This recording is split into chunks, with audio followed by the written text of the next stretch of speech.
Good morning guys, at ito na nga po, pumunta po kami sa 8th floor para mag-breakfast sa accommodation po namin sa Mabolo Hotel ng Cebu.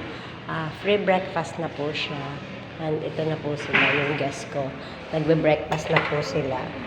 Siyempre, ayan na po sila, ayan na po sila.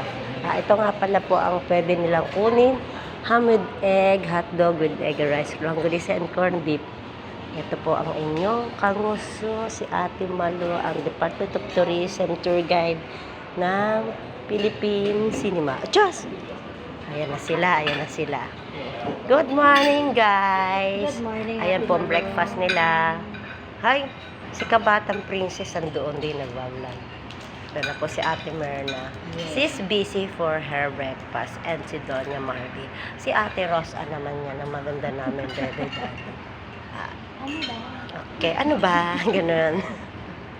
Ayun si Don Lando. Biglang nawala. Nagtago po siya kasi bawal po siyang utangan. Kaya siya nagtatago. Diba?